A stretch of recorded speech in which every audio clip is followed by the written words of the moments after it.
Annual Thanksgiving fire, turkey tins overflowed out of the pan into the oven, causing grease to burn. The fire was out upon arrival of palm turkey.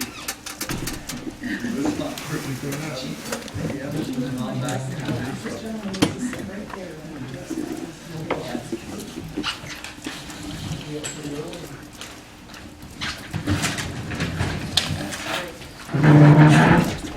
okay, I'm ready.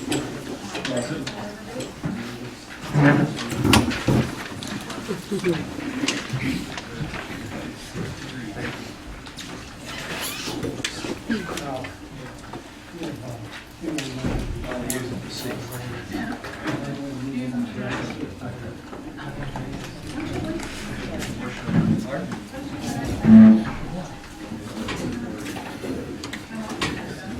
I can see you zero. I'll be right away if I sit where I know.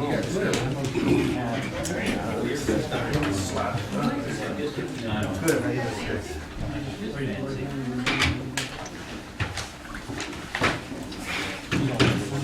That's more, right? Oh, where you want to sit?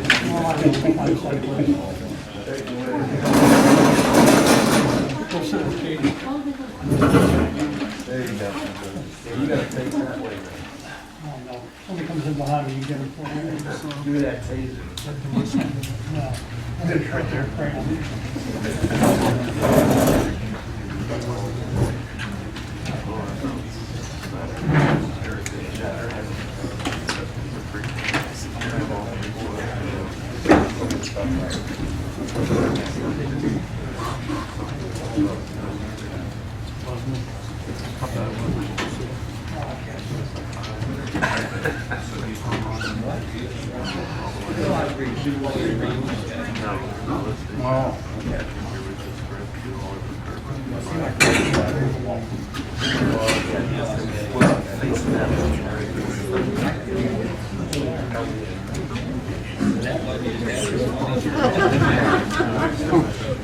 They're all going to complain about this.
I'd like to call to order the meeting of January 21st, 2014. Can you please rise for the invocation, pledge allegiance? Lord, we acknowledge your presence among us tonight, and we pray for your guidance during this meeting. Give us the wisdom to work in the best interest of everyone in our community. In your name we pray. Amen. I pledge allegiance to the flag of the United States of America and to the republic for which it stands, one nation under God, indivisible, with liberty and justice for all.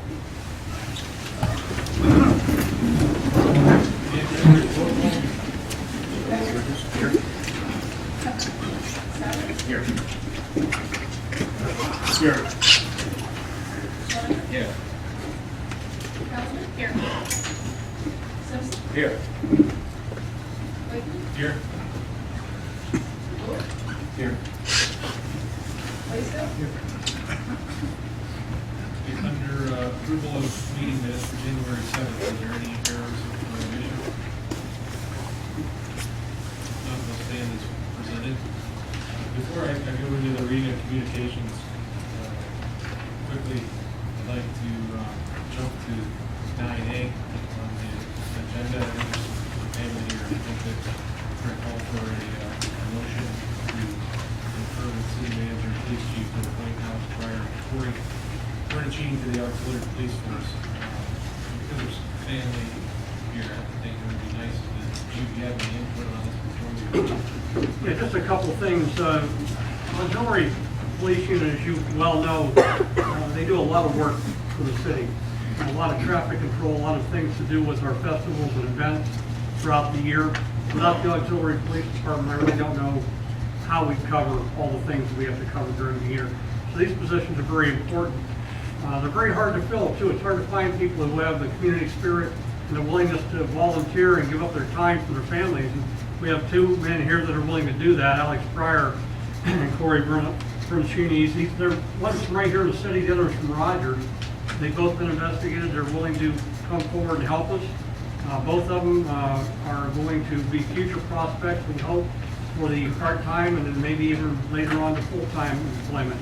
We like to start with our explorers, go to the auxiliary, go to part-time, and try to get them into our full-time ranks. It works out really well. It gives us a chance to test them and to see how they're going to work out for us. So we're pleased to ask you to welcome these men to our auxiliary ranks, and we're glad that they're here tonight to join us. We'd ask that they be approved and we'd ask Dan to swear them in at the appropriate time. Move you. Second.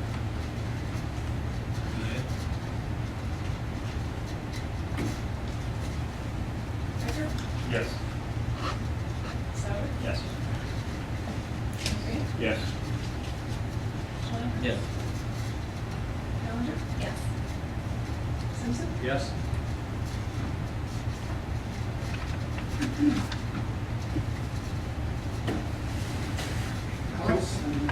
While Dan's getting up, just 1 second, Kevin Kloss is here. Kevin runs our auxiliary unit.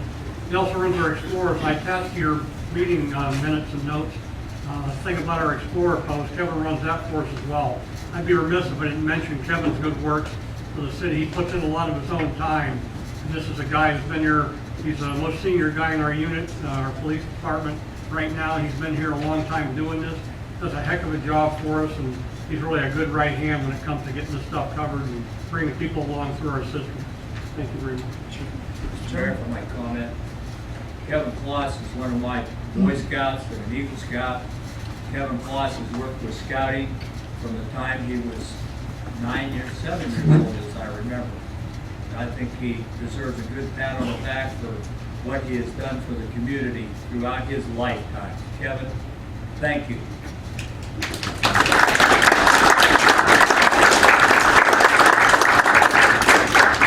Thank you, Mr. Chair. Do you gentlemen would like to step forward?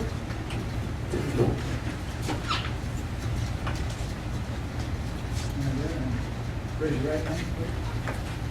Do you solemnly swear that you will support the Constitution of the United States, the Constitution of the State of Ohio, and the Charter and ordinances of the City of Columbiana, Ohio, and that you will faithfully discharge your duties as auxiliary police officers, the office to which you have been appointed?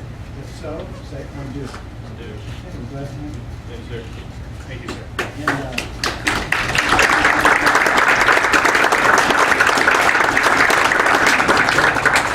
And, one's which? Corey. Alex, nice to meet you all. Thank you. Under reading and communications, I have one letter to read this evening, a resignation letter from the Park Recreation and Cemetery Board, given in Hart as of January 27, 2014. The members of Columbiana City Council, for reasons both personal and professional, I am tendering my resignation from the Columbiana Park and Cemetery Board. My last meeting will be January 27, 2014. It has been my privilege as an appointee of council to serve on the board for the past several years. I am happy that many important projects were undertaken and completed during my tenure, including the walking trail and the football field fence. I've enjoyed working with many dedicated community members and wish you good luck in your search for someone to complete my term and continue to work for the betterment of the park and cemetery. Thank you for the opportunity to serve. Sincerely, when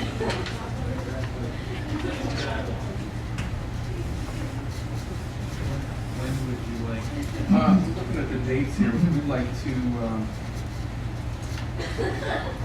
advertise and accept applications or letters here at the city manager's office with interested parties. And we can do that through February 3rd, or excuse me, February 13th. And then that would be, you know, be voting on it. You guys could look them over the weekend on the 14th, and just be ready for February 18th. That's what I'd recommend. Is it okay if we print something? So let people know that the position we're taking application for. Okay,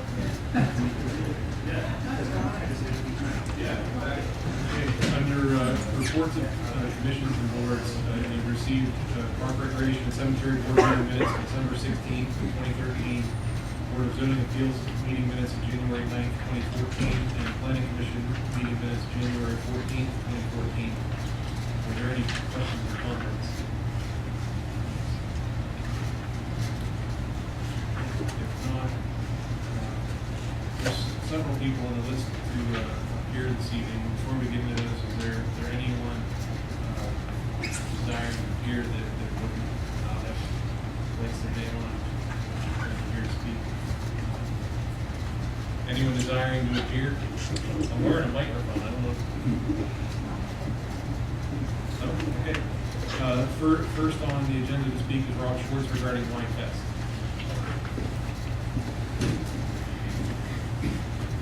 Mayor, Councilman,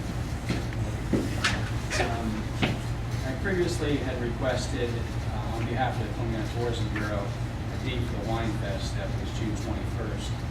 We ran into a problem. There's a conflict with another wine festival on that date. So I think it'd be in our best interest to change that date. And I'd like your permission to have that event on June 28th, just a week later, at the American Legion. All details stay the same.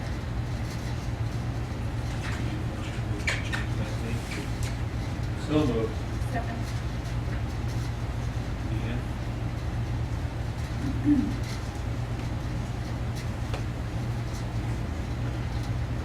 Ready? Yes. Schwanker? Yes. Callender? Yes. Simpson? Yes. Yes. Sauer? Yes. Thank you. That date works for all. Next, Crystal Samita Boggs regarding mayor.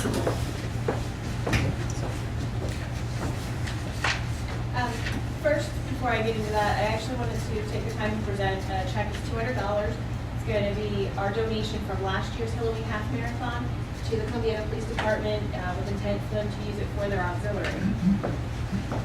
Thank you very much. Thank you.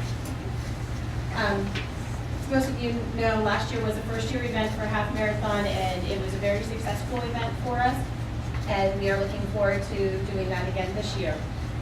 Here's a map of the course. It's the same course that we utilized last year, and here's this as well. We want to do it on Sunday, November 2nd. It will be 8 o'clock a.m. start time. Start and finish at Columbiana High School. And we also want to add a relay to the event this year. It would be 2 people. The halfway point is right at the Crestview High School, and that would be where the relay point would be. So, just asking for permission to use the city streets and maybe try to gather some support for closing those said streets in city limits during the hours of the race when runners are actually coming down those roads. Fairfield Township was wonderful with us last year. They completely closed the road for the entire 3 hours of the race. We were on the roads out of city limits for a lot longer than in city limits. So we're not asking for the entire 3 hours for the city streets, but we would really like the support to have those roads closed down during the time runners are there. Any thoughts on that, Chief? Just news to me right now. Obviously, we do whatever we could to help. They run some really good events, not only this one, but other ones that Crystal's been involved in. They're always cooperative and they're always well run. So if we can help, we certainly will. This sounds awesome. We need a motion to allow the race on November 2nd. Do you have the insurance same for the dates last year? Yep. So moved.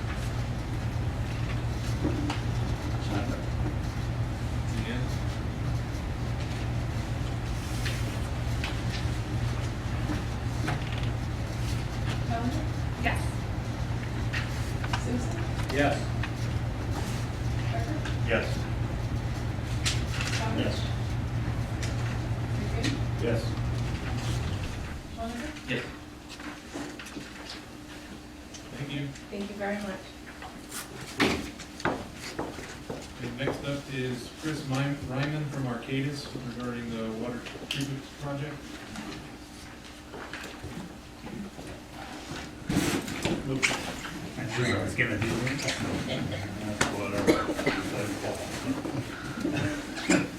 Yeah, well, when last I was here in December, we had just reported on the bid project, the bidding that had come in, the values that ultimately were rejected. That was at this last December meeting. I want to come before council tonight to discuss the rebidding of the project here, which is the intent here, and to also ask for council to authorize rebidding of the project at the next earliest convenient time. The project, as you can imagine, as time ticks away, is just going to continue to escalate in costs. So it's imperative that the project be rebid as soon as possible in order to minimize any further cost impacts on to the city and minimize the overall cost of the project. We have revisited and analyzed the data. We've gone back and talked with various contractors to further evaluate why some of the prices were where they were at. To the best of our investigation, we were able to ascertain that the largest single impact of the project, why it was higher than we anticipated, was due to continuing escalating costs for equipment. As you can imagine, this project is very complex. It includes a number of very, I want to say, complex components that are part of the plant. These are, the equipment that's in there is not something you just buy off the street. It's very customized for this facility. And each of those components has a very high price tag. Some of them are $1 million alone, just for one small component. Those product costs, as we found out talking with manufacturers, have increased significantly since the last time we talked with them. And it appears that the numbers that they previously provided us may have been somewhat budgetary in nature, and ultimately resulted in, when they finally came to bidding the project, they determined that their price for those products, for those components, were much higher than what they had initially intended or indicated to us. That is the single largest cost impact that caused the prices to be where they were at during the bidding. Based on that further input and talking with contractors, we've reevaluated and we've regenerated a new estimate for the project that we believe is more in line with the bids that we might expect to receive during the rebid process. That number is very close to, right now, it is $17,430,000. Compared to what was the first amount that was? First amount, when it went out for final advertising, was just under, I believe it was $12,650,000. I don't have that exact number in front of me right at the moment. So it's increased by 40%. Actually, it's closer to 25%, I believe is what it is there. I don't have that number in front of me, but we can do the count. But it is an increase of approximately just under $5 million is where the increase is. And that is all, for the most part, in equipment costs. Now, in talking with the contractors, we also understand that, and with the manufacturers, we may never get true numbers from them. Even what they're telling us now at this point is a budgetary number, because none of them want to put their cards on the table. We found that out in our discussions with the contractors, that prices even that were offered at the time of the last bid, some of them may have been padded, overly padded. They recognize that their prices are not necessarily going to be awardable, and therefore, in order not to show their cards to the other contractors that were out there, and anticipating that it was going to have to be rebid anyways, they put out a rough number, just to, so that they weren't showing their cards, and that in the event of a rebid, which was imminent, they would be able to then tender their true number at that point. So the cost of the project you're estimating minus the 4 million from USDA is what for us? Minus 4 million is, let's see, funding, well, I'll have to look at the numbers there. The 4 million being the grant money, Yeah. you would have to be, loan money you would be needing to acquire. I know that Wayne has that number right in his thing, I'm trying to look for it here. It'd be just over, I think I've got that here. You'd be looking to get a loan of approximately $16 million loan. If I've got that number. 20, 20 minus 4 is 16. yes, 22 million. That number, the number that I quoted before, the 17.4, is construction cost only for the water treatment plant. The overall project that USDA looks at, they look at an overall project cost. They don't just look at the construction cost of the plant. They look at the costs associated with land acquisition, which is another little over $500,000 that the city has expended already towards purchasing the land. They look at legal fees, which is another cost associated with acquiring easements associated. There's another $130,000 there. Ultimately, when you add all these dollar amounts up, and engineering is included in there. There's also a contingency amount that USDA always requires on a project, contingency against the construction cost of 10%. So USDA requires you to look at, fund the entire project cost.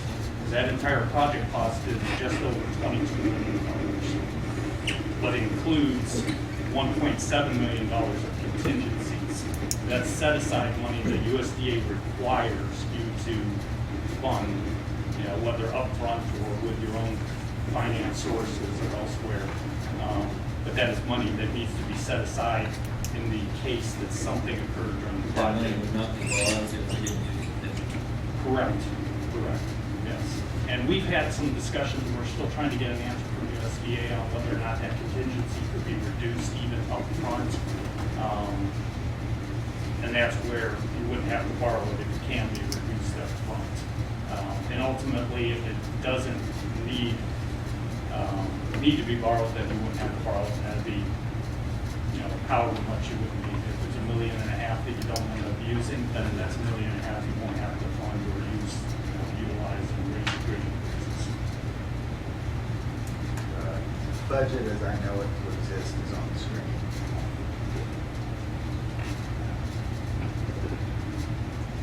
How much, Mike, do we already have set aside for the last couple of years?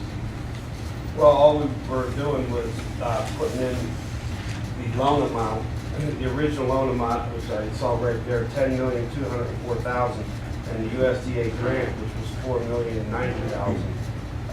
That was the original amounts that were that USDA said they would fund for the project, which I believe was back in 2009, is when this all started. It was put on a hiatus for 3 years when the economy went sour and the funding dried up. So that's basically been put in the budget every year, just as an in and out. That's what the money we were going to get, that's what we were going to spend, until we would have gotten the bids, where we would have known, excuse me, we would have known where we were at after the bids came in. But we have spent some money. Last year, we spent $123,000, and I think most of that was the engineering costs and some of the land acquisition. Do you have the total cost of the paid on engineering so far? On what? The total cost of engineering we paid so far? Well, part of that was in the sale of notes. I believe that $690,000 was for the original design. And that's paid at this point? That was paid through the notes, but we're still. You came back last year and asked for more. I only have one question. If we readdress this last year during that whole process, if we were to re-engage and pay more for you guys to come back and analyze these numbers, how could you be off by $8 million? Well, it's closer to $5 million, but it is a significant increase, and we recognize that. And when we re-engaged the manufacturers, those are the numbers they gave us at that time. It was quite surprising to us to see new numbers come up as high as they were. And again, we don't know that the numbers that they're giving us now are even, we fully anticipate that if we go back to rebid here, that we should end up getting a price less than the 17,430, and not be that high. But that's an unknown. You know, this is a bidding atmosphere. It's a competitive atmosphere. It all depends on the climate of the bidding time period. You know, what the manufacturers, the price of steel, stainless steel at the time, what's going on here. And all we know is that as time continues to tick, even a year from when we initially engaged and we're looking at rebid, you know, taking care of the project, you know, time has ticked on since then. And that has been the single sole, you know, largest increase that we're hearing here is that the economy is improving. Manufacturers are charging more now. We have found that there was also a lack of competition in a couple of areas on the project. It was apparently, there's a very limited few type of contractors that do integration, SCADA type work out in the area here. And they're all very busy right now. The bidding climate, the atmosphere is very good. And none of the bidders that we were expecting to tender bids on this project bid the project at all. And it came down to just one contractor really doing it all, doing the bid for everybody, which when you've only got one guy offering a bid, you're going to get the high price. He's going to charge whatever he wants. That one in particular could result in $250,000 savings if we can generate more competition here. Is this the only bid that your company worked on last year? No, we've worked on several. You didn't see this anywhere else? Actually, we have seen it elsewhere. And it's been maybe not to this magnitude, you know, depending on the project. Of course, this is 17 million compared into 1 million, but from the percentage standpoint, we have seen very similar increases in project costs within the last year, in the last 6 months. Did you let anyone here know that? Yes, actually, that has been, we've continued to raise that concern as time ticks on, as we pointed out several, you know, a year ago or more, and have communicated to USDA all along as this project's continued. These prices, we've recognized the prices are continuing to climb.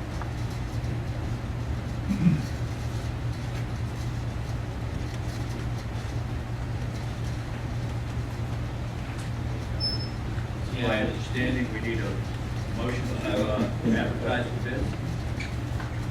You and I talked about putting it as a lump sum bid and doing it the same way we did. Are you interested in doing that? Yes, we can do that. Would you explain what? Yeah, currently the bid package is set up for 5 separate contracts, generally distributed for the prime type contracts you would see on a typical, for a typical discipline.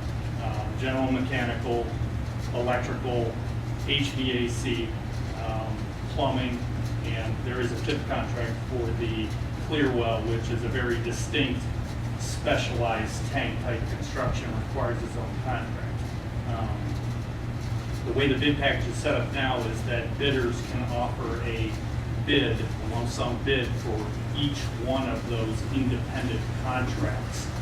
They can bid on as many of those 5 contracts as they want, but there was no guarantee that they would get any of those 5. What we had discussed previously is that there is an option where we can put in a additional component of the bid that would entice the contractors to offer a bid for all 5.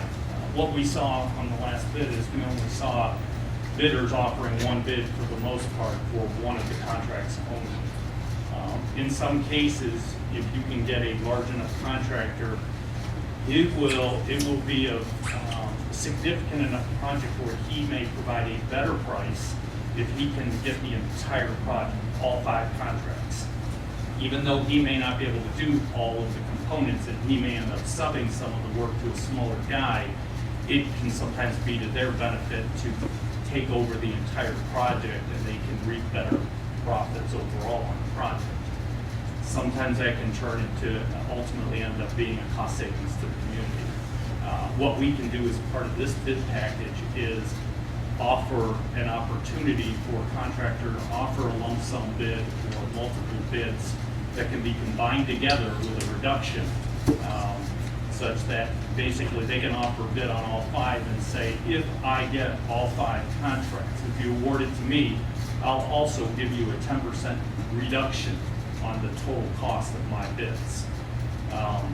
We've done that before. That is a common practice. That's not the way the USDA standard front ends were set up, but I'm sure they would work with us in initiating that type of a change to the bidding documents if we see fit to do it that way. I would like you to do that. Yeah. I will definitely It's up to initiate. the other gentleman here, but I would agree with that. will that delay? That is, that's actually a fairly straightforward change, and we're gonna have to reissue the front end documents fairly quickly. I mean, to reissue them to, at least to the bidders that have already bid it here. So we can make that change fairly quickly and get that. Will you have another pre-construction bid before the bids again? I don't foresee the need there. We would recommend just bidding it at the minimum state allowed time period for 3 weeks, and I think in this case, we were actually talking about carrying it to be, so it would be on a Friday opening, so it would be 3 weeks and 5 days. From what we've heard from all the previous bidders, are all still very hungry for this project, and they all want to bid it, so they've had a chance to look at it. They really don't need more than the minimum to rebid this. You couldn't call USDA up and ask them if they have any more grant money? They actually are pursuing, well, I take that back, no, not grant money. You had me there for a second until you said grant.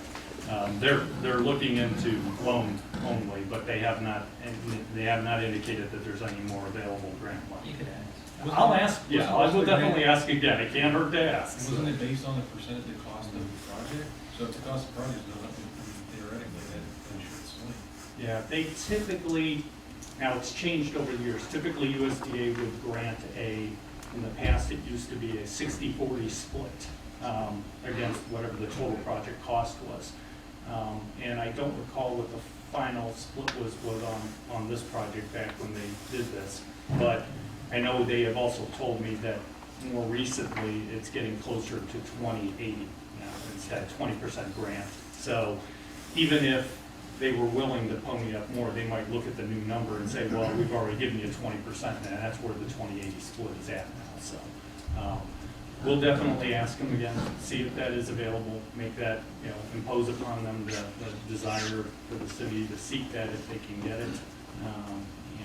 And all we can do is ask. Okay, go ahead, Dick. I think we ought to go to work before we end up having an electric motor and a pump falling into the side of the tank. I'd make a motion that we authorize the manager to do all preparations to ask for bids. I'll second that. Subject to additional loan money. You can't get a bid That's if you don't true. have the money. That's true. Right. So without the USDA approval of additional funds, you can't get a bid. And we expect, or we're hopeful to hear, we had a conference call with them last Tuesday? Yeah, last Tuesday. And there was some additional documentation they wanted to see, which I understand the city supplied to them right away. And right now, we are currently waiting to hear back from USDA just as a final approval on that. They've previously suggested that additional funding is there. They just need to give us our final okay on that. And they know the expediency needed on this. They want us, they realize that we need to move forward quickly, so they're working towards getting us an answer this week. And hopefully, maybe tomorrow, we'll see. I just suggest the two contingencies of the motion would be the approval of additional financing for the project and the best possible contractual arrangement for the deal, whether it's a single contractor or multiple contractors. That needs to be finalized. So it's entirely appropriate to make the motion subject to those contingencies. I did that. You have something? I see that. Yeah. Just kind of as a point of fact, I used to work for USDA, so I kind of know some of the ins and outs a little bit. You can bid a project without having the funding available. Matter of fact, if you go to an OWDA loan, you can't even put together a complete application until you've got a bid. You cannot award a project unless full funding is available. So, bidding is investigational. Award, though, is a legal issue which you can't do unless you've got the loans and grants all signed and official. I'd still suggest the contingencies. Yeah, to conclude that in the next session. Right. Ian?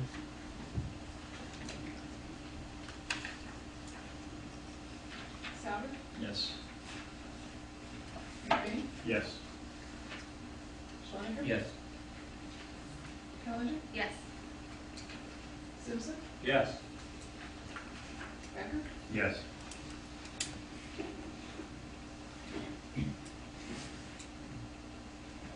That's it. Thank you. Thank you. Next up is Wayne Cannon from RCAP regarding water rate study. Okay. My name's Wayne Cannon. I'm a car cap. Was contracted with Lance a few months ago to work on a rate analysis of the water plant. We've basically been working on this off and on for 5 or 6 months now. Had it prepared once, but given the fact that we knew that the project was coming to bid, kind of withheld providing any results. I thought it would be best if you did do a rate increase, but you only did it once. But you didn't want to have to face this kind of scenario and then go back and switch gears again and upset the public more than once. With that in mind, with the engineer's current recommendations, I have finalized the rate study. What you see on the board there as far as the projector, and I'm going to step away from the mic because I think everybody can hear me, but it's easier for me to work over here. What you see here is basically the current budget, construction-wise, as was provided by your engineer. The two columns, column C and column D, are comparisons from what it was versus what it is perceived to be now. You have spent roughly $1.47 million to date of village money, of city money, that you do not plan to ask for reimbursement of.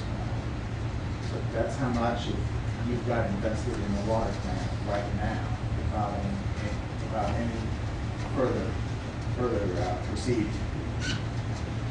With that said, you're looking at roughly a $22 million project. There's the grant that is available. The various other costs. You're going to need roughly $15.3 million to make this work. I have, in my recommendations as far as the rate analysis, made the assumption that you would enact the rates necessary to sustain the plant right now, not implement them over time. If you do that during the construction process, you would get about $900,000, which could be used to offset the amount that you need to borrow. It's one of those things that the best use of your money is to use your own money, and that's how I'm making the recommendation. Obviously, if you decide to implement the rates over time, or you choose to wait until post-construction to do it, that money won't be available, you would have to borrow more. So I just want to plant that seed up front. With that assumption, you're about $5.1 million shy. Or $6 million if you don't do anything with this. What we did as far as the rate study, and a little bit about RCAP. RCAP stands for Rural Community Assistance Corporation. We are a nonprofit corporation. We are a federal nonprofit. We get funding for various grant projects from all the funding sources that basically provide water and sewer money. So we get some money from US EPA, USDA, a lot of money from Ohio EPA, and a lot of money from other EPA. Those, along with Health and Human Services, folks that receive the DG grant, that's the majority of the funding that's available in the state. So we really have no dog in the fight as far as where you get the money. We can have package loans and grants with anyone. None of those entities at this point are willing to provide assistance for us to do rate studies, for us to do this type of direct consulting. That's the reason we agreed to an upfront contract to be able to do that. What I did as far as the budgetary history, how I put my analysis together. We looked at a 3-year history, 2010 through 2012.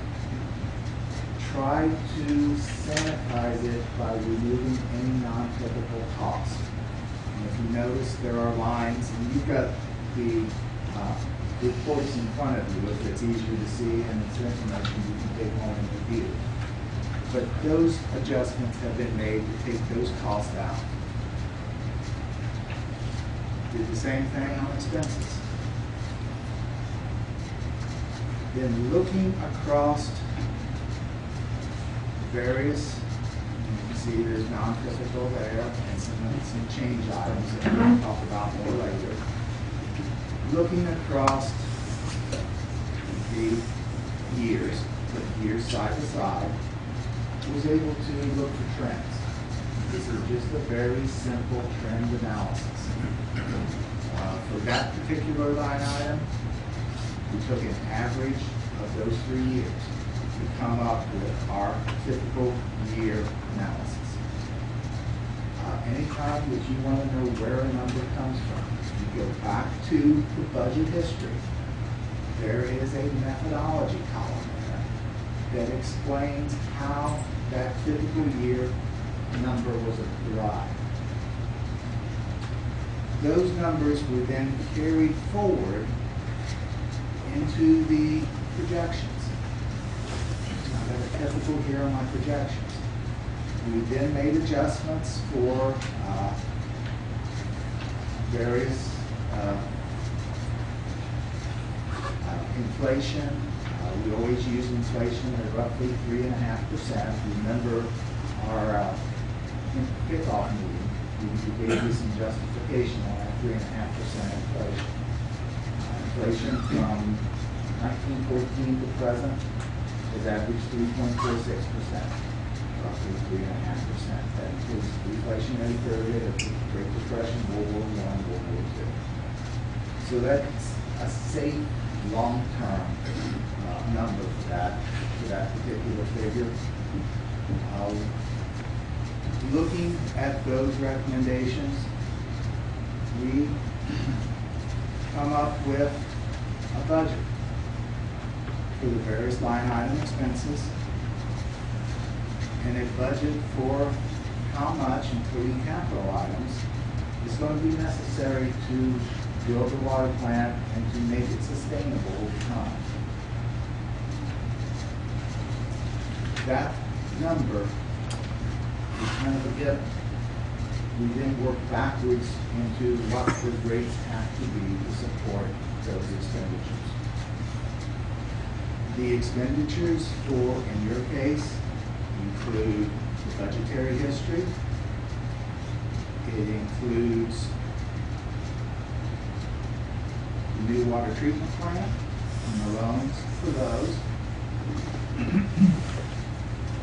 There's that information. So if you look at your analysis in the report, you're going to see this in greater detail. We also looked at a maintenance budget. Most small communities, or most communities that we deal with, need to improve the maintenance program. You guys have done much, much better than normal. And you really should be commended on the fact, I went out to look at the plant about an hour ago. First time I've been at your water treatment. I was amazed at the condition, the good condition, given its age. Now, with that said, there's components of that plant that date back to the early 30s. You had to do replacement parts. People who broke those components don't exist anymore. You can't replace a lot of these components or anything. You had a major problem. It would be very difficult to get it back up and back online in a reasonable amount of time. Part of what we've budgeted in here is for improved preventative maintenance, which,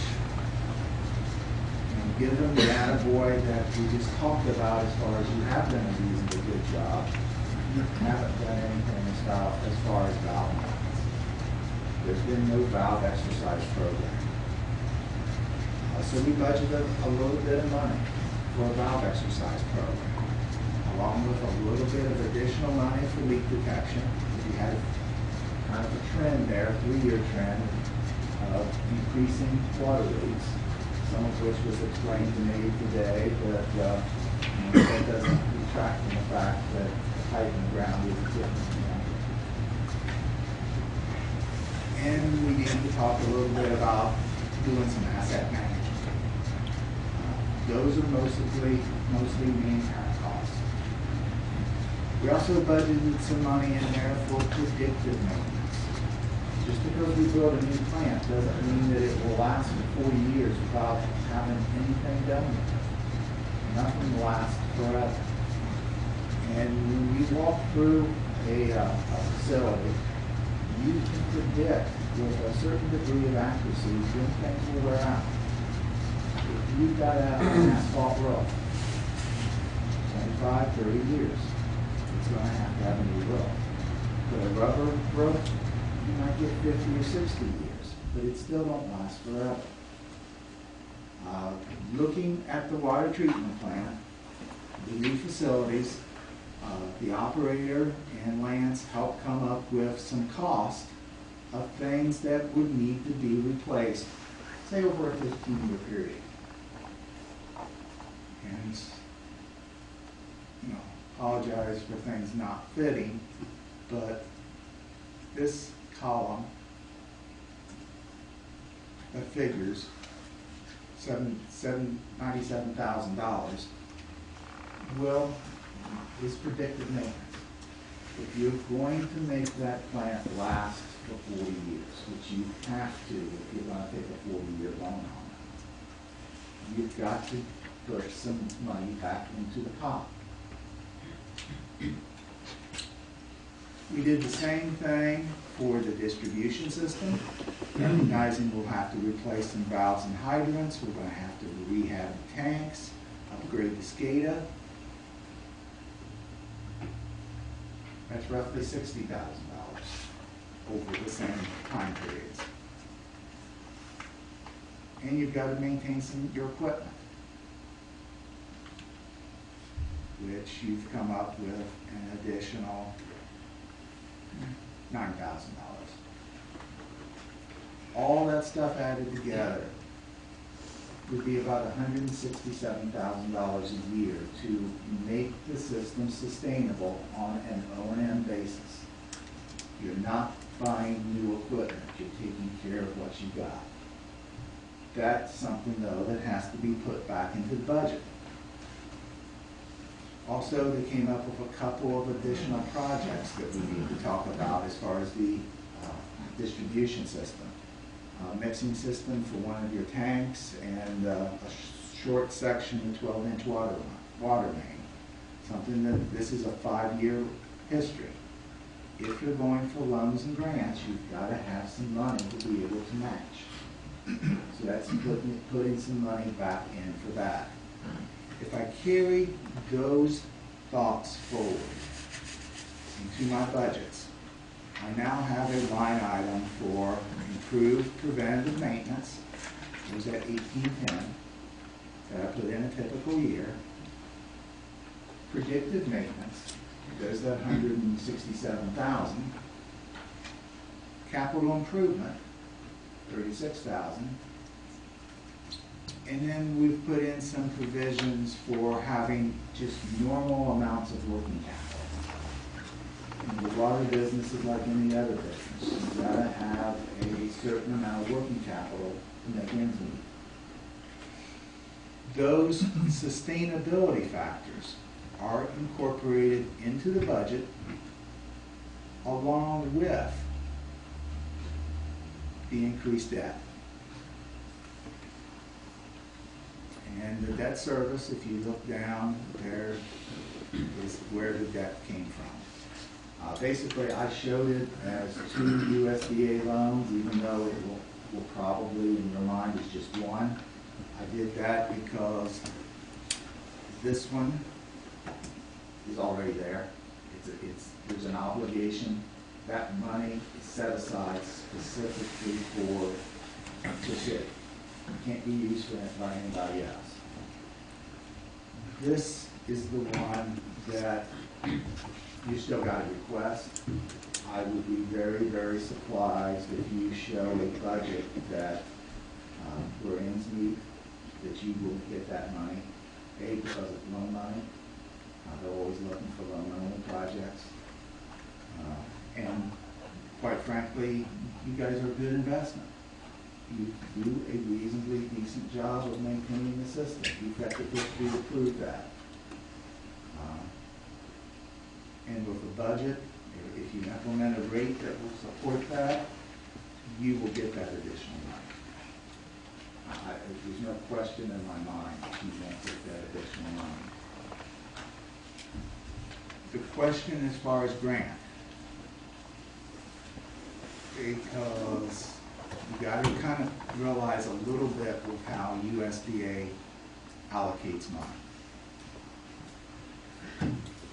And it comes down to affordability. The way they evaluate affordability is they look at median household income. Now, that's kind of a changing spectrum. When they did their original set-aside, they looked at the 2000 census for median household income. Data at the time that you made that obligation is pretty dated. They're going to use more recent numbers now. And I'm not sure what number they're going to use because that concept kind of changes. But if you assume that they're looking at current median household income based upon the past 5 years estimates, because that's kind of the way the standard that most funders are using now, you are going to be in this if you go for $21 when it's implemented, you're going to be at 1.41% median household income. The threshold they look for grant eligibility is 1.5. So in their mind, you can afford a loan-only project. Not likely that you're going to get a great deal more grant.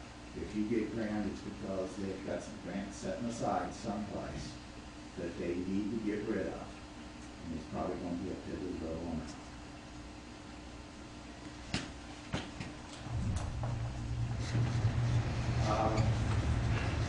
The good news is that from a funding standpoint, whether it be USDA or any of the other funders, if you being a little bit under 1.5% median household income on the the larger, more expensive project, they're a good credit risk. You're going to get the money. If you don't get the USDA, you will get it from someone else. As a loan project. So, kind of, that's the financials. How did I come up with the 21% or the $21 as a minimum bill? Why am I recommending that? That goes a little bit down to who pays how much for what.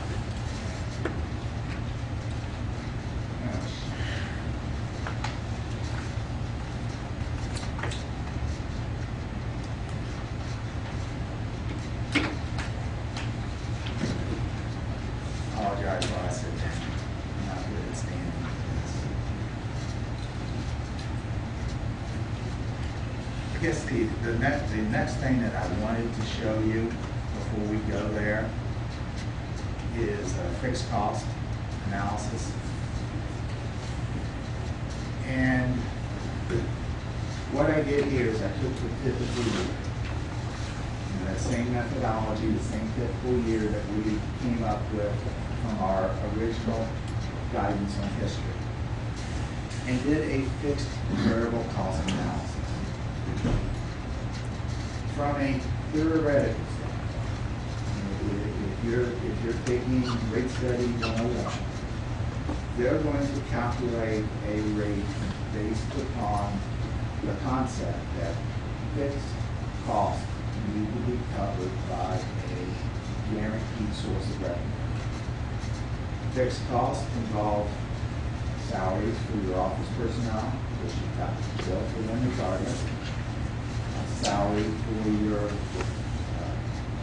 wastewater operator, at least the head operator, because he has to fill out the EPA report in order for you to have a license. Whether you sell a gallon of water or not, you have to pay those expenses. You're going to have to pay the debt. You're going to have to pay the insurance. Those items are shown in here at a fixed rate, either 100% or something less. Salaries for operations at the wastewater plant, put half of them. Including benefits. Some items we put 25%. You're going to have to keep the plant. You're going to have to provide certain maintenance out there, electrical, whether or not you, regardless of how much water you sell. Chemicals, things like that, it's going to show zero. All those costs are variable. When I calculate the bottom line, that's where we want to go. Of the total cost, 1.3 million are fixed, or roughly 73%. Which means that $500,000 or roughly 27% of variable. If I look at, you've got 3,018 customers, water customers, come down to a monthly bill, $37.12 a month for every customer. That's assumed zero usage. Then if you take the variable and divide it by the number of gallons sold, that makes a cost per thousand of roughly $3.05. Your billing methodology, as it exists right now, is that you only charge a cost per thousand. You do not charge a base or a monthly bill. Okay? What that does is that cost per thousand is the same for everybody. If you've got large users, businesses, commercial, industrial, it's very typical that a lot of communities will give a break to their large customers, and they have to charge at least the variable cost of production for water. They may, in order to encourage economic development, they're going to give them a break. I'd say some of your neighbors are probably doing that. They've got a multi-tier system. They are providing some economic incentives to grow. As As you're set up right now, you are not. That's a political choice. To me, that makes no difference. I just want to point out to you, if I'm looking at rates and if I'm a business person, what your rate structure tells me. It tells me that you aren't terribly business friendly. Assuming that that wasn't your intent. And often I find out that a lot of times people put together rate structures and they never really think through the intent. Well, if we continue down the same path and we collect all of those revenues through rates, we're going to have to get water rates somewhere close to something in excess of $12. If your existing rates are a little bit punitive to business, that becomes like beating up the side of the head. Again, there are communities that really, that's what they want, and that's a political decision. And just here to point out kind of the law and the consequences. People don't think through the process. What this type of rate will do, and that's a huge increase. It's going to promote a lot of water conservation. People are going to figure out any way possible to avoid pumping water, to avoid buying water. The higher you raise rates, the lower revenues. So you have to raise rates even higher to overcome that. I assumed in this that there would be a conservation effect, and that you would have to overshoot your target by about 10%. And if you go clear to the last page of the analysis that I showed you, that number is on there. I'm not sure 10% is going to be enough, given the current economy, and I don't have anything to base that on except that feeling. But $12 is really expensive.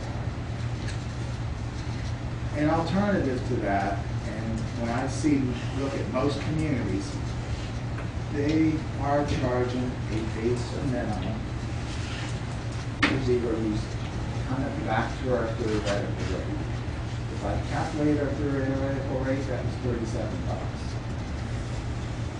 Not very good back. Kind of what I thought that you would, what I recommend that you consider was to take the increase in this particular project and make it all into a base or minimum bill. Guaranteed revenue, because it's all going to debt service or preventative predictive, which are 100% fixed. And it has the least impact as far as economic development, business, or job creation. You're not going to a theoretical rate, but you're heading that direction. You're not being any more adverse business-wise than what you are right now. Option C, and Lance asked me to give you three options, is kind of going down that same route, but trying to recognize, instead of doing it equally for everybody, to do it on an EDU basis. EDUs being defined by meter size in this case. So for a 5/8 inch meter, it's 1 EDU. A 1 inch meter is 2.5 times that.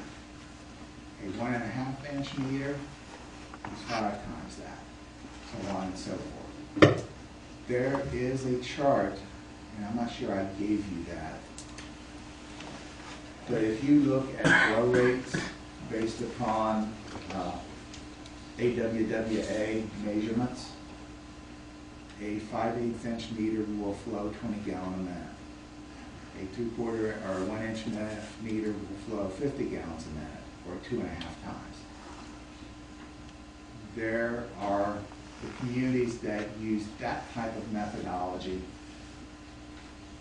I got, I think, 5 or 6 of them at the time, and you can see there's a definite trend there. You know, they're basically charging more based upon larger size meters. That's a doable thing. That is an alternative. It becomes more complicated. And you're already charging people with large meters. If you keep the existing rates at being something around $6.50, you're already charging them a lot more than people would normally charge if they was doing a multi-tiered, business-friendly type structure.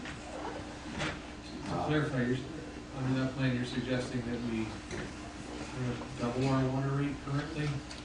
Is that it's going to $6.54 a gallon? Is that what this is?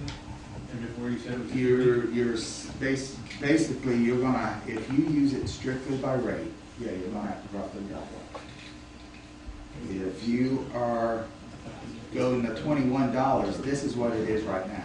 This $6.54 is what it is right now. Okay, so I'm not touching the volume rate at all. I'm putting the entire increase as a fixed minimum bill. and under option C, what would a residential rate look like? Is that $15? Yeah. So you're only lowering it 6. But I'm increasing it for these larger customers. Instead of charging that 2-inch meter $21, you would charge a 2-inch meter $122. Theoretically, wouldn't that make sense only in the fact that we're gearing up our water plant to handle their usage differently than our residents? I mean, wouldn't it? That would make a lot of sense if you look at charging this person a rate per 1,000 that was, say, the theoretical rate plus 20%, $3.50 as opposed to $6.50. This is something that you can do if you want to be real business orientated. Here's where you are now. This kind of splits the difference. Those are all options to consider. Remember the rules, unintended consequences. You know, what you set up today when you're looking at this plan and starting to do it is the results that you will reach 40 years from now. And what do you want your community to look like 40 years from now in an economic development environment? What have you seen impact-wise on communities that go from the type of plan that we're on to something like this? Because it's very, very which is going to be business friendly. It's a very slow process. The example I give is just the opposite of that question. Oberts is a community on the south side of Columbus, perfect location, great rail access, great water access. You know, they're hooked into Columbus. We've got freeways all around them. They took the approach that they were going to hold residential rates as low as possible, and they charged the businesses through the nose. Today, in Oberts, some 40 years later, there are empty warehouses everywhere.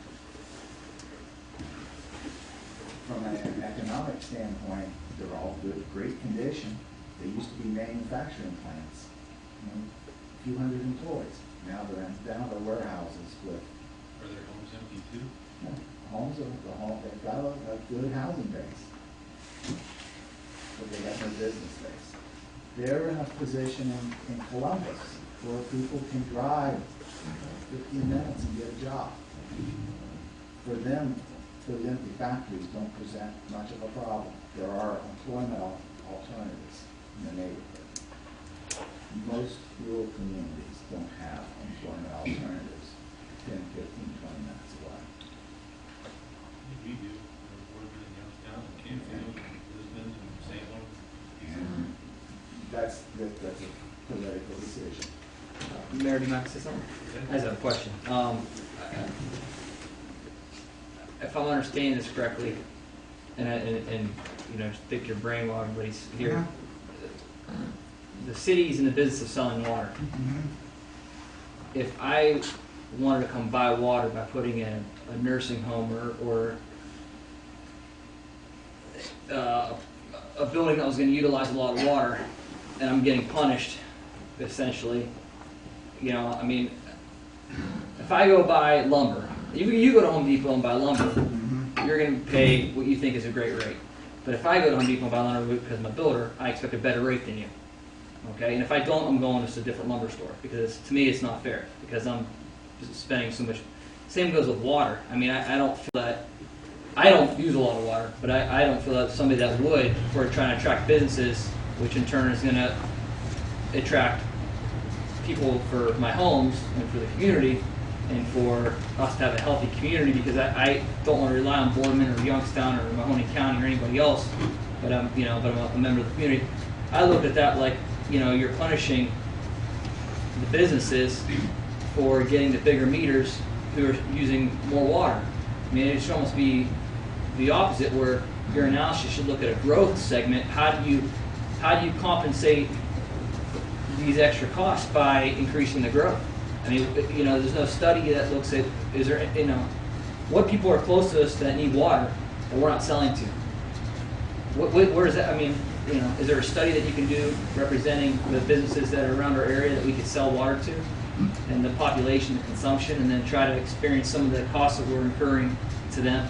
I don't mind to have the infrastructure and quality be self-sufficient, but I just think from a growth standpoint, don't hinder the businesses. Let's try to attract them. And you know, can we look at a growth study? I mean, you guys know what businesses are consuming water, that need water. How do we get it there? Is that fair to say as far as, is there any way to look at that? Very clear. And one more question: the percentage, the loan to USDA, that's 2.5%. That's, you roll past that. Is that 2.5% for 40 years? Yeah. Is that? Yeah. Is that money?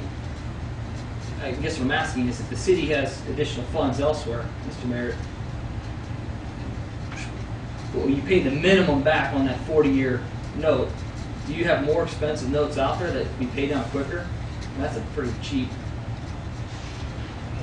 That's pretty cheap money for 4 years. No, the only notes that we have left is a $100,000 note in the electric fund, which will be paid off this year. So the only notes we have left is what is. Like, is that typical 2.5% rate for the city to? Well, that was the rate. That was the rate that USDA quoted us back in 2009. As they go up, are we going to? This money is locked in at 2%. Okay? The next money, interest rates going up. So whether this be 5 million or 6 million, depending upon how you implement the rate study.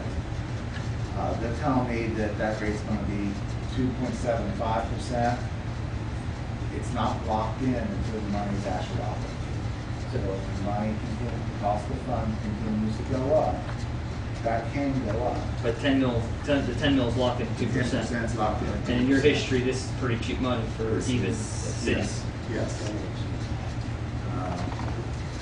I will venture to say, unless the economy collapses again, we will never see that. Because on a 40-year AM, I mean, that's all interest your first few years. If you're going to proceed with the water project, you're never going to get money to do that. I just want to say, I agree with Rob. I have known business that uses a lot more water than most. It's an assisted living community. And you know, just from a business standpoint, I wouldn't have been prepared for such a rate increase. So I would typically look for ways to invest and conserve water if that was the situation. And I'd imagine most businesses would do that, like you alluded to. I mean, you know, I love Columbiana, but that would be what I would have to do, and I'd imagine others would follow that. That's my logic behind option B, is that to prevent that conservation effect, make get a flat level bill, charge it to everybody, it's going to be less than the theoretical rate. And you can do that without having to change your existing volume structure. Yeah. Changing the existing volume structure when they do benefits to that, it's gonna be some pain, additional pain on your residential small customers who you are implementing a great deal of pain on anyway. And you're figuring these figures on the bid estimate they're coming up with. Do you have a cost like for $1 million, say it would be $1 million less? Do you have a percentage over those?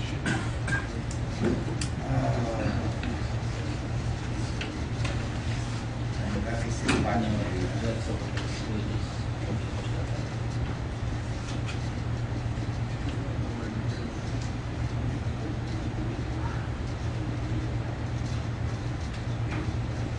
But he's got the replacing all the things. That's not that long.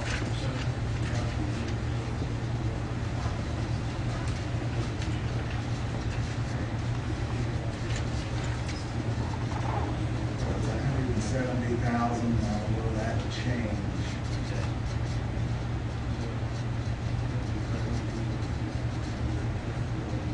Bear with me, I wasn't quite prepared for that question.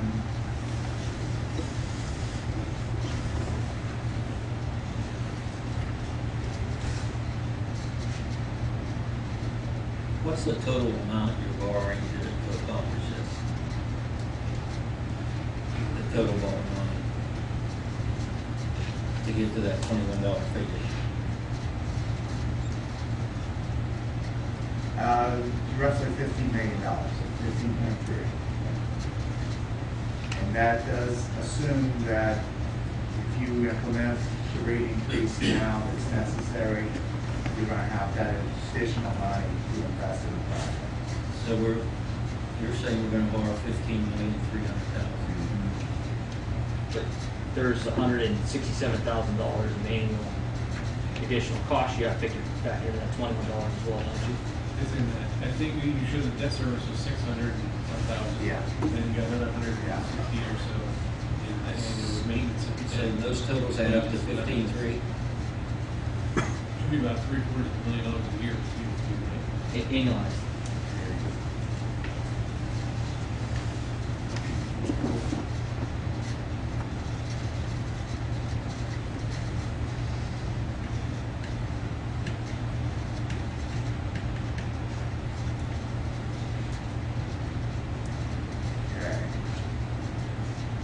That's reducing the payment on the second loan by $1 million. So the payment goes from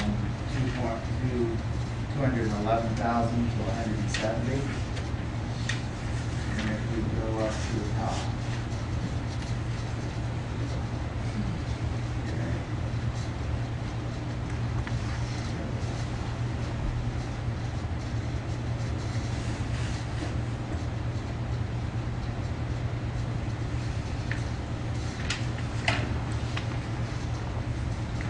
Margin that I have. 3.3%, 3.6%.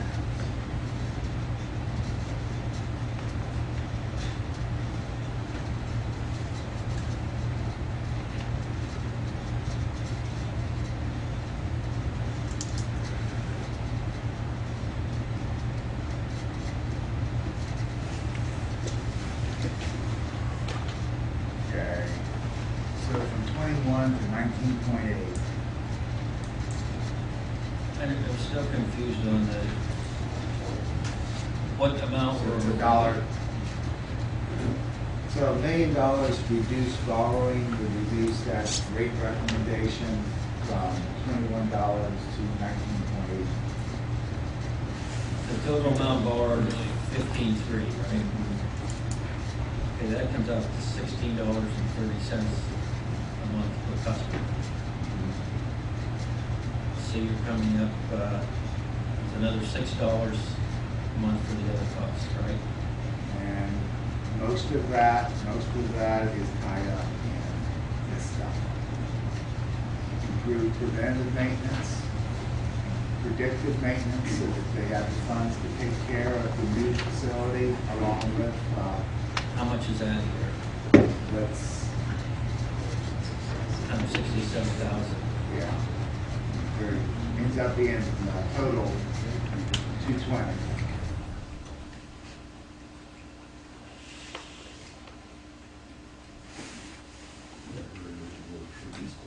Mr. Mayor, the new plant, what's the capacity of it? Right now you have 3,018 users, taps. Is it gonna be increased? Engineer knows better than I do. That's approximately correct, but it's pretty, yeah. Although the recent numbers, I haven't seen the recent No, he numbers. means the new So- plant, what's the capacity? The capacity? Oh, the capacity of the existing water treatment plant is. No, of the new plant. 3 MGD, What's that? 3 million gallons per day. Now, what do we That is utilize now? I $1.5 come million? up with $5.90, but that's. currently, right now, the city averages mapped as What I'm getting approximately. at is if, About 600,000. it comes out to, $16 to pay off the loan. If we go with the $16 and then, for everybody to say raise the water rate $1.50, something like that, to spread it in both ways. Well, that may be worse on the businesses in the long run instead of the users. Well, we wouldn't be charging those higher fees on the meters though. So what you're thinking is, you want this number to be 16 even, 16, $16.30 I come up with a month to pay off the $15,300,000.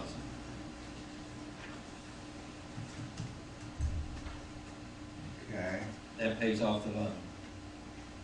So then we need,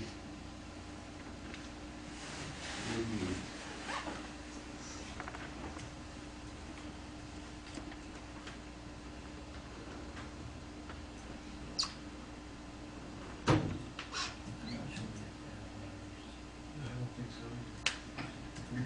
How much are we spending on preventative maintenance right now, guys? Do you have any idea? These are all the numbers that we gave him. He calculated what we're doing, and in You order to calculated properly what we're operate. doing. some about. Right, so. What I did do is when you look at the projections, the history, we did it based upon what Lance and the operator felt should be done. Those things that you've done in the past, we didn't project forward. If you look at the typical year, we projected it based upon this schedule, not based upon averaging in past activities. Lance, can we not do some projects through capital improvements also? Or do they have to be through the water plant? Say we want to run a line from the school to the, Well, these, that's in this, I understand. yeah, But say we had a project like that, we could do it under capital improvements versus under the water department, you know? yeah, we could do that. Because each year we can do some capital improvement projects along with paving and everything else. We can always spend GO money, anywhere you want to. That's what I'm saying, I think we've got the Rolls Royce or the Bentley possible scenario here, which is in a perfect world, it would be perfect. Well, At this point, I think we could cut something less to start with.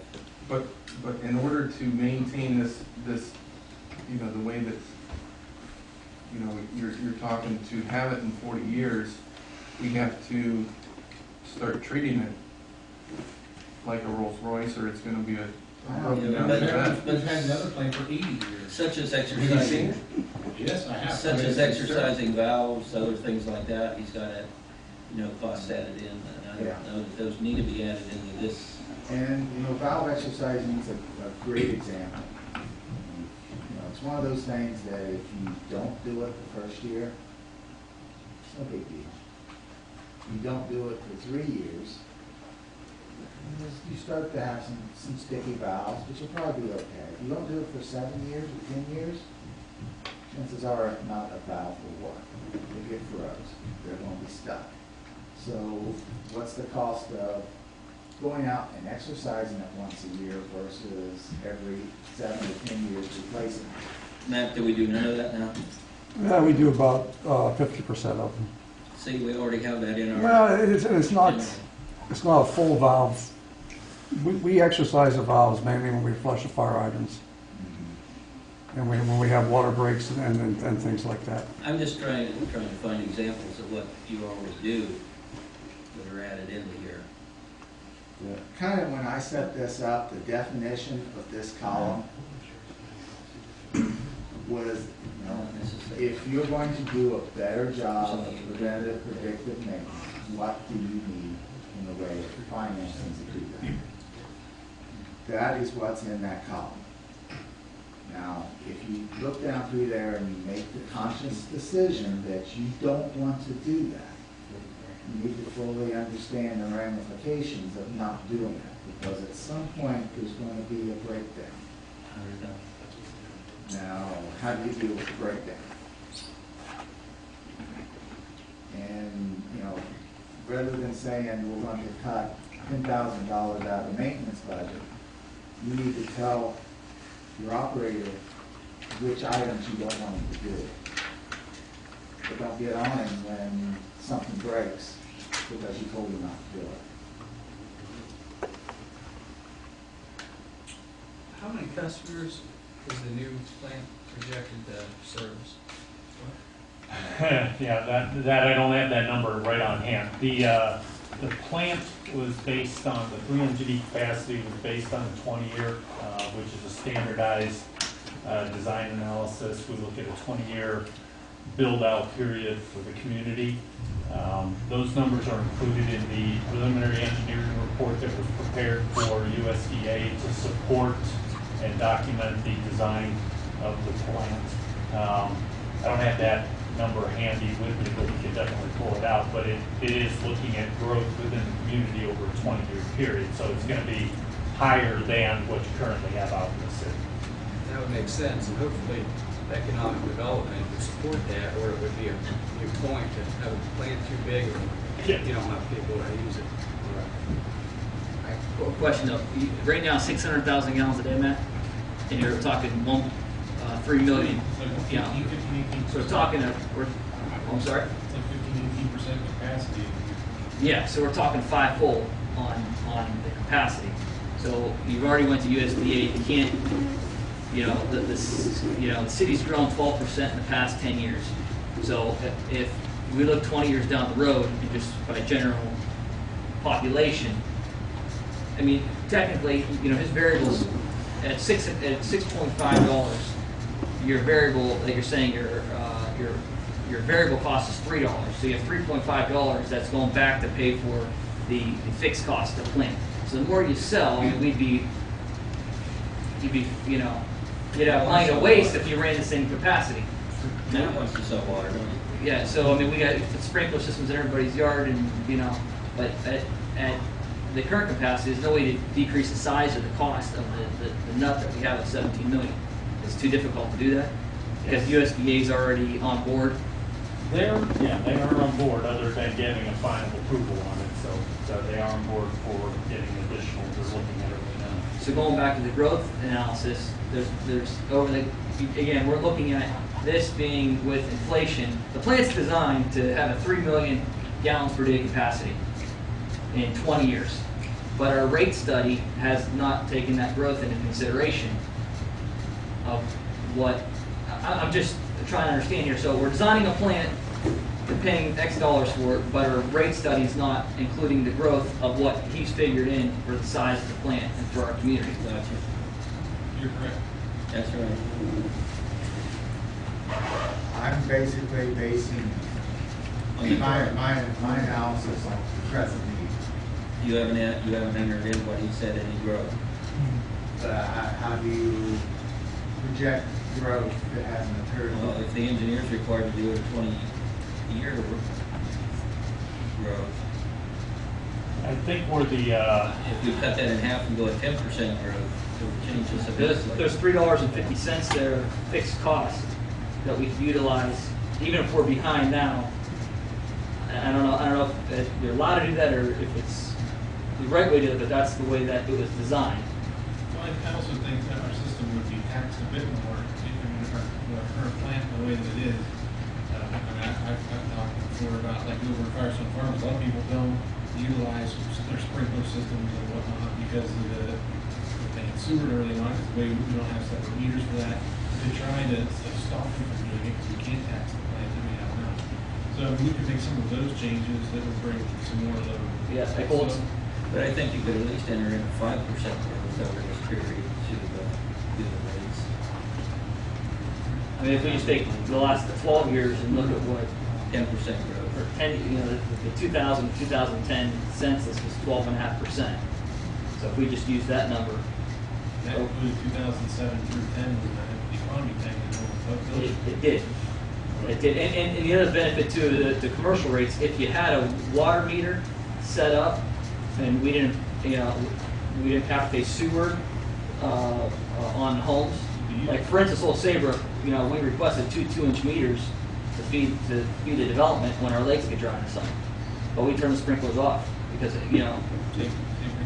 yes. So we basically, if we had a separate meter set aside you're not paying sewer, but you're still paying the 6.5%. And I think you'd get more customers on board again, which basically a sprinkler system is going to use just as much water as 3 kids in white. So I think that's a way to grow the business.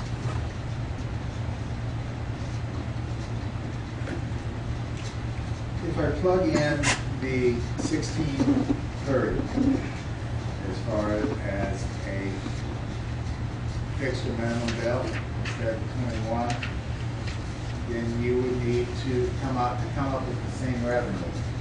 You would need to increase the water rates by 11.3%, or take them from $6.54 to $7.28. Now, to answer your question concerning growth, the funding agencies want to be repaid. You've got to have a budget that shows positive repayability the first year of the loan. And that's what I'm calculating. Now, if growth occurs, as it does, that doesn't necessarily mean that, and I plugged in here the assumption that in the outlying years, you're going to raise rates for inflation. Growth occurs, you may not have to raise rates for inflation, or you may actually be able to reduce rates. If you get a big, a water bottling company or a brewery in town that uses a lot of water, and you could sell. You can generate some growth. This is set in stone.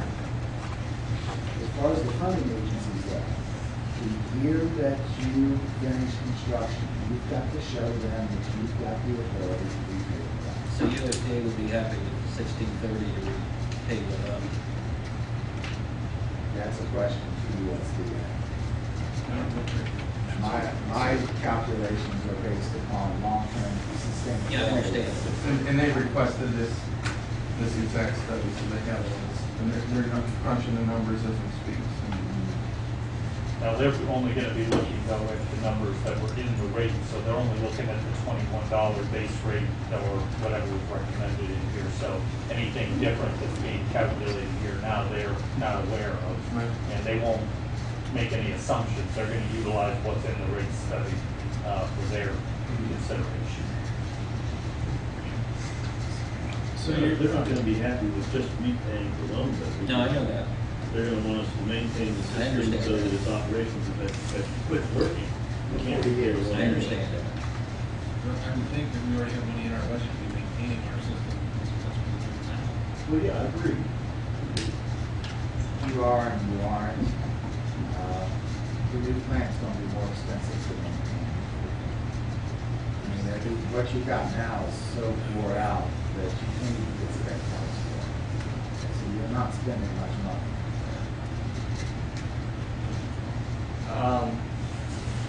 It may be nice just to see this before you guys make a decision. If we just go with the $22 that he's recommending of option B and have him perform a scenario that he takes the growth or additional meters every year, and that just dwindles down over the course of the next 20 years, that $20. So we're showing you this today, hey, we're going to make a commitment. We're going to pay $20 a meter, but listen, you know, each person that wants an additional meter for sprinkling, or each person that wants, you know, that every year we're going to regroup and look at our growth, our total consumers, and adjust that $22 down, so that this is a temporary. That could be done. You know, just to add your 5% or go to 12.5% over the past 10 years with 1.5% per year, and see what that does to the number. Because the consumption's going to increases the numbers rates every year, And I can say that the whole key to this is to start operating a plant like this, so we can revisit with RCAP, you know, every year about the rate and tell them where we're at, and then definitely, you know, come back to you every 3 to 5 years. And if you see something going wrong at you know, year 1 or 2, that we can, you know, we can make these adjustments. But it's using these types of resources rather than, you know, doing what we've been doing. The spreadsheet that I put together by design is very simple. Makes it easy for you guys to understand, easy to explain to your ratepayers. You could have done a regression, you know, if you had an outside firm do a rate study, they'd probably done some fancy regression analysis, and you'd never have any clue what they're talking about. This is all simple math. Lance has a copy of this. It's something that you can maintain going forward. If you want me to come back in the future and to look at updates, I'd be more than happy to do that. Every year I would expect it to be a little faster and a little simpler because you would do more of it yourself. That's part of the nonprofit side of what my organization is. You know, we're here to teach and provide technical assistance. Unlike a lot of consultants out there that really want to grow dependency. They want you to come bring them back and pay them every year. If you want to do that kind of thing, then more power to you. Work on growth. Maybe you want to look at the third option. Where is it? I'll learn sometime. I can't do this anymore. I mean, you may want to look at some other option and over time look at reducing the volume rate. Instead of keeping it at 650, you may want to take it to 450 to try to encourage sales. That needs to be part of your overall economic development strategy. Businesses do not relocate for one factor. But this is a factor that we look at, especially if they're large water users and large sewer users. They look at that, what's it going to cost me to operate in your community? Lance, we talked earlier, I think you did East Palestine, and was it another town? I just did East Palestine most recently. Okay, and what they're paying for water now without a plant? With water and wastewater combined, it's $75.28 a month. And they don't have a plant? Correct. Was there any other town you looked at? No, I did not get a chance to. That's an average user's bill? Yeah, that's our same average that we're using on these consumptions. You know, What is the average, around 45 or 50? That's what we were using there. I use 4,500 because that's what the funding agencies use as a standard for comparison. So even with the new plant, we're going to be a little cheaper than Yeah, with the new plant, you know, currently, if you add ours up, it's like $60 for both, but with a new plant, with a proposed $21, it would be slightly higher than theirs, but we would have a new water plant, wastewater plant. It would be at $81.93. that would be the 4,500 gallon customer. Yeah. So the two-family home that uses 2,000. Yeah, definitely, you know, definitely decrease. You know. I think the Latonia buys from Salem. I think theirs will be higher even yet. Salem is the cheap one, but they sell water to Washingtonville and Latonia, which would be great if we could do that.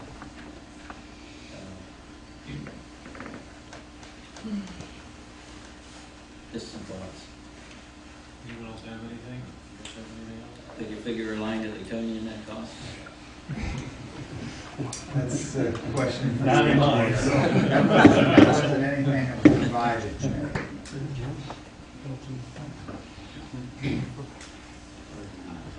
What I would caution you to do is you're looking for rates. There are a lot of different alternatives. It's a political decision. Is there such a thing as bake sales? You're not going to generate. Not gonna generate enough with cupcakes? Okay. As far as who pays what, it's totally a political But the decision. cost is there no matter how you divide it. That's the plan on You made it. Don't be playing around with the total cost. Because there are ramifications for changing those numbers. If you want to play around with who A, B, pays and how C. much, yeah. If we're gonna look at $16.30 or $15 and some different percentage. We can play with around with ABC though. But then there should be some things in there that could change though as well. I mean, like health insurance, I saw as a line item, and we're currently working on getting that changed around and reduced, which could be substantial. And that's just health insurance for the I employees. know there was only $100,000 was the line item in there just for the water treatment, or for the water plant employees. Unless I read it wrong.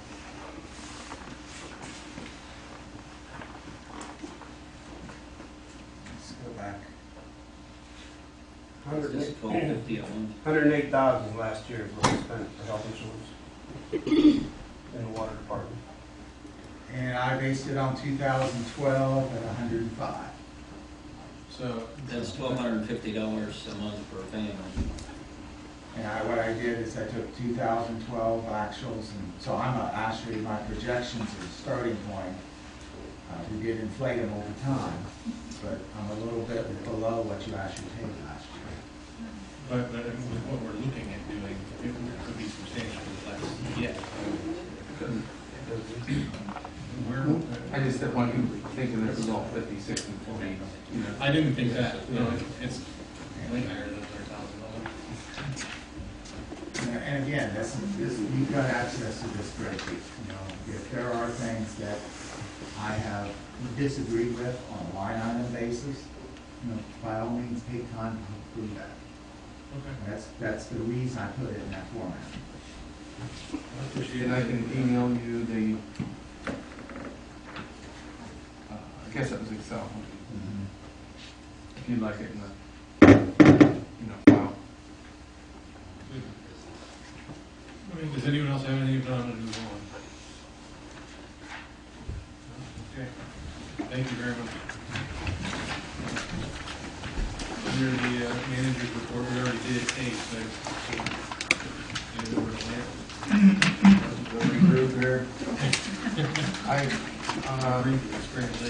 Thank you for,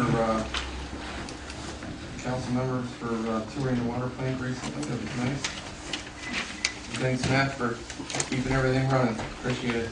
You do a really great job out there with, with what they have to work with, and I'm sure with the new plant that they're going to take, really good care of it. So, as you can see, that with that, how old that is, it still, it still really looks nice. I'll give you an update on, Mr. Becker had asked about the video recordings and putting it back on Channel 13. We're working on doing that. Hopefully today's meeting is the first meeting with some real sound. As you can see, there's a couple more wires heading up there to the recorder. So hopefully when you do view this one on the internet, it's on the city's website, but you'll be able to hear it now. We worked on the sound last week. Now I say that probably didn't work, but we're getting there. We're getting very close.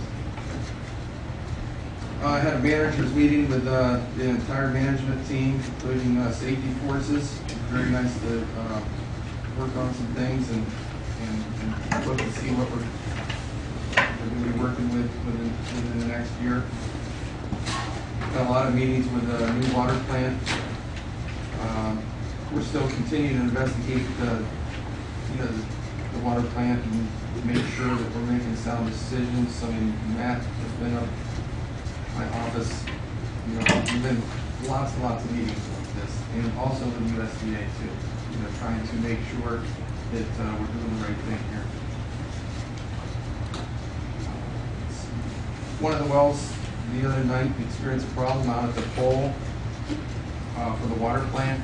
Electric crews came out, and it was actually that really cold night, I failed to mention at the last meeting, and they got it back online about 11 p.m. You might recall we have about 9 wells, so we had the other wells, but the electrical crew worked to fix that problem. This past couple of weeks, Matt and the crew drained the CO2 tanks and cleaned those out, and also cleaned up settling tanks too. They were drained and cleaned. The wastewater, one of the clarifiers went down in this extreme cold weather, so the crews worked to get that back online. We experienced this in 2009, but we kind of learned from our, I don't want to say mistakes, but learned from that event, which I hope that made it a little simpler, getting back up and running. The street department, they continue to try to get the leaves caught up. They were out last week a lot. Continue to plow and salt the streets. You may have heard in the newspaper that salt is very scarce right now, but Jesse worked very hard and had the foresight to order it early. There's a 4 to 5 day lead time on it, and it was up to 15 to 17 days. But it was just really nice that we weren't as low as some of the other stories that we've heard. So we're in good shape with salt right now. We have deliveries on Thursday, Friday, and Saturday, and we're not going to have any problems using our 600 tons this year that we probably get to. So, electric department, we've met with them on with the people that have asked to do a similar rates study as in what Wayne has done for us. They'll be able to come hopefully late February, early March with a similar presentation is what we heard tonight. Okay, thank you so much for your time. Thank you. You got a long drive, huh? Yeah. Let's see, Park and Cemetery, we had a pavilion number 1. We had a service line. It was up in the attic. The line froze, and the crew's been doing a great job to get that cleaned up, but we're going to have to get some professionals out there to clean it up. There are rentals in that pavilion all year round, but the lines are up in the attic, so we're going to work to get those lines down where the heat is, so hopefully this never happens again. We've had, there was 6 water breaks in the past week, but most of them were service leaks from, most of them were houses that were for sale, right? Vacant. Yeah, vacant houses. Actually, they found one today, so everybody look at your neighbor's house. If there's water coming out the garage door, call us. We could have used a little bit more of a heads up out at Firestone Farms this past week, so. Because this latest one that they found today's been going for a long time, and just found it today, so. I think that's all I have.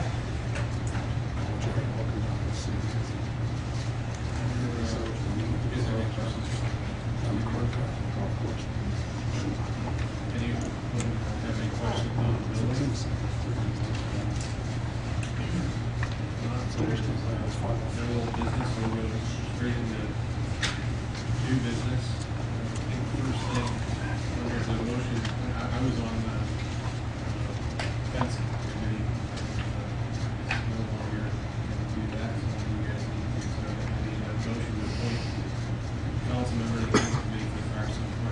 would like to nominate Dan Becker, but I would like to add to the motion, in talking to Dr. Devil, to make it in addition to a member of the fence committee, to make this person the liaison to the park committee that would report back to us on something that goes in that would be acceptable. Make it more of a liaison. More than just the fence. And more than just the fence, because the fence is gonna get done, and I would like to, if Dan would accept to do that, go to the park board meetings, and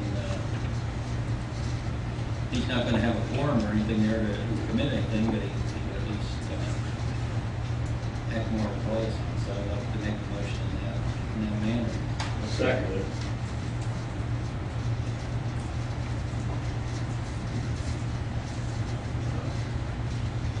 Dan? Should be posted. I didn't think there was.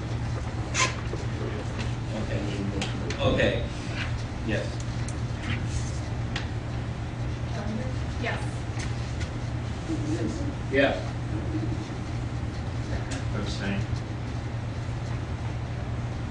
Yes. Yes. Okay, due to the length of ordinances, can I have a motion to read them by title only? So moved. Second. Dan? Simpson. Yes. Becker. Yes. Souter. Yes. McBain. Yes. Schwank. Callender. Yes. Okay, ordinance number 14-0-2750, first reading. An ordinance enacting and adopting a supplement to the Code of Ordinances for Columbiana, Ohio. So moved. Second. Comments? Dan? Becker. Yes. Souter. Yes. McBain. Yes. Schwank. Yes. Callender. Yes. Simpson. Yes. Okay, ordinance number 14-0-2751, first reading. An ordinance amending section 5.2 of the Policies and Procedures Manual of the City of Columbiana, Ohio.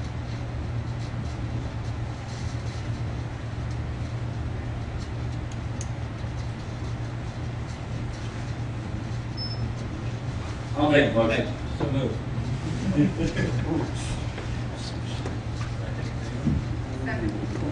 Second. You explain a little bit about what this is doing? Yeah, that one is just lining up the vacation schedule for the non-salary employees, non-union employees with the rest of the contract. You know, all the other. So this corresponds with the contract employees? Yeah. Okay.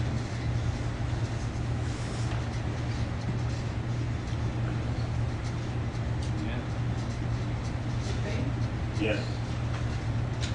Schwank. Yes. Callender. Yes. Simpson. Yes. Becker. Yes. Souter. Yes. Ordinance number 14-0-2752, first reading. An ordinance amending section 1 of ordinance number 12-0-2713, establishing rates of pay for part-time employees of the Firestone Pool for the City of Columbiana. So moved. Second. Just talking to Lance a little bit earlier, and you can repeat that about how it came about that adjustment. Yeah, just a minimum wage change, so we just went down the line and changed everything accordingly. About 10 cents. This minimum wage change is required by law. Correct, and that's for this one and the next ordinance.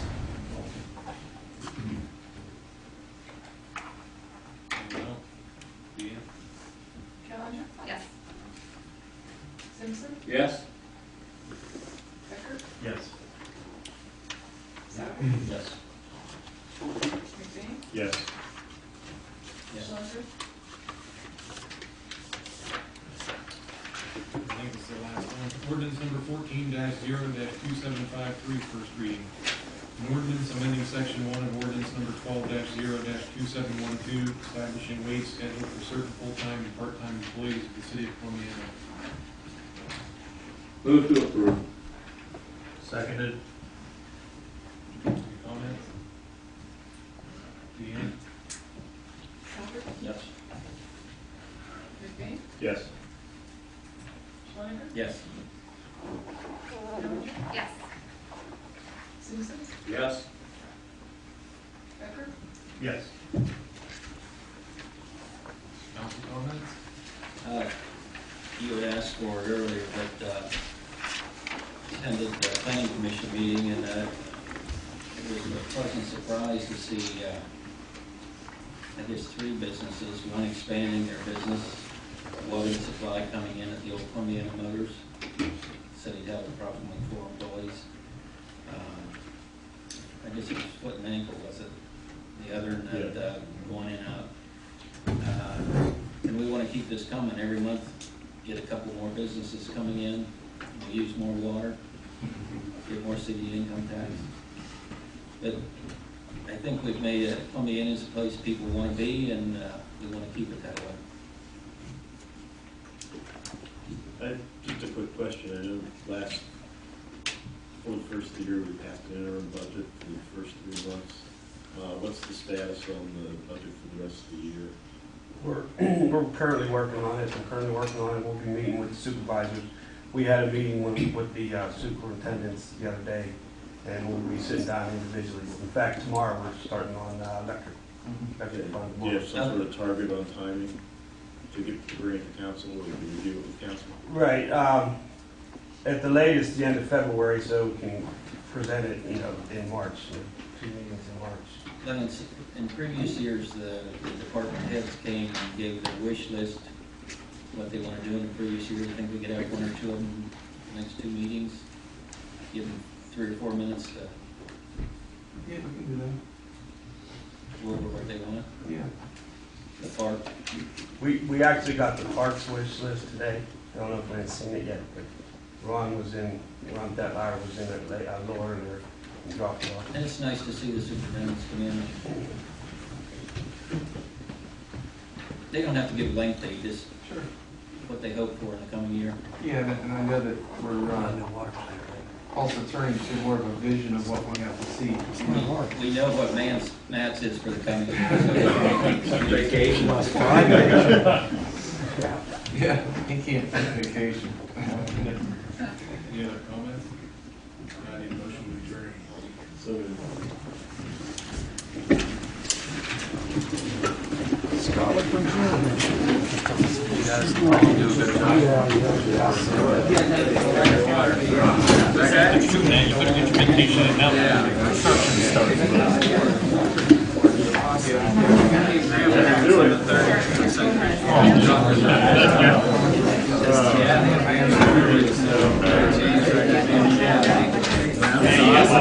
Guys that can handle it. Like 10 phone calls a day. Thank you, man.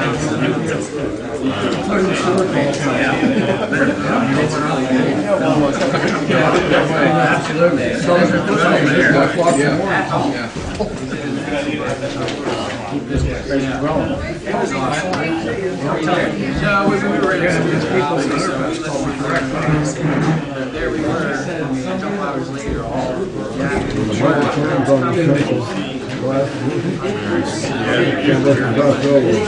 Okay, I'll have to check. I spent 5 hours over this corner last week, sir, so I used my scientific method to figure it out. I did. Okay. Okay. All right.